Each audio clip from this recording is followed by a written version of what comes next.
So, in this episode, I'm actually going to tell you about the various dreams that I've had about the Sphinx. Well, particularly the what I think is the history of the Sphinx. I've basically pieced this together from a heap of different dreams that I've had that have been located on or around the Giza Plateau. So, here we go. So the first phase was before the universities. It was really just a large rock sticking out of the ground. It kind of had a certain look about it, looked like an animal's head sticking out of the ground, but it was really a very large rock, that's all. Anyway, when we entered into the early phase of setting up the universities, that was when the Sphinx was carved into just a head. There was no body to it. It was just the bit that was sticking out of the ground was carved into the head of a lion. Then, a long time after that, the university had grown a lot and it was very active.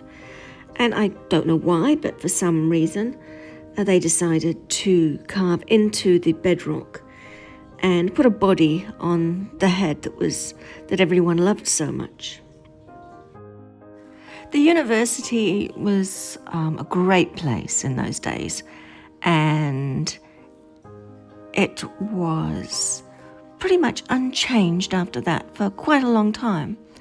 Then came changes in the climate, which takes us to the fourth phase, because the climate changed so much that it resulted in that site being abandoned, and the university was moved to a different part of Kem, and eventually parts of the plateau even ended up underwater, and that's long before the actual deluge.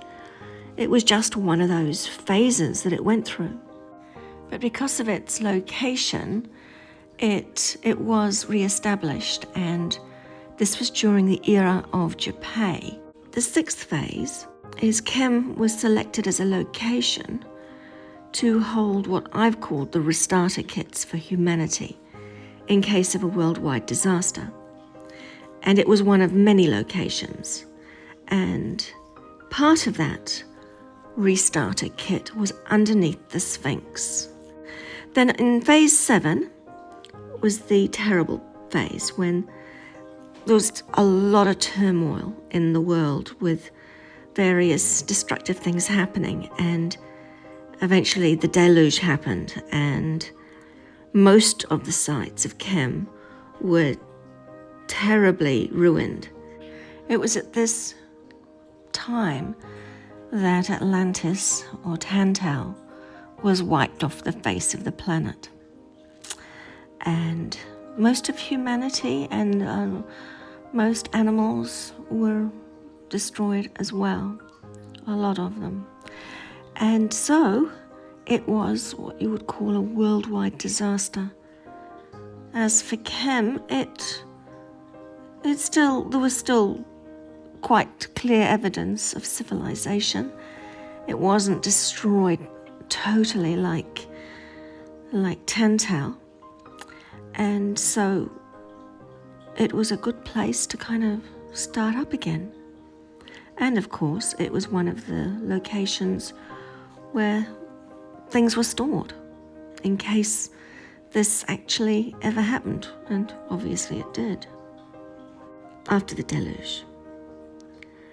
So pretty much everything was destroyed, and it took a long time for those of us who survived to actually get around to assessing each of the sites and attempting to get civilization back underway again.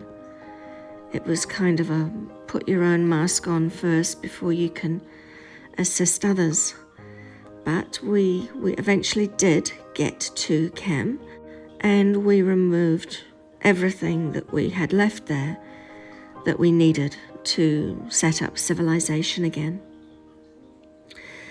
Then came phase 9, which was when the dynastic Egyptians took over the site.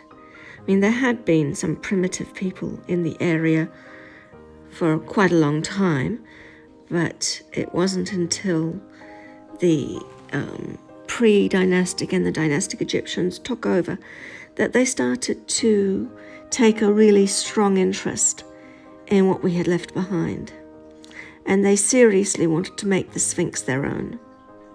By that stage, it really wasn't looking too good anyway. It was only just recognizable as a lion.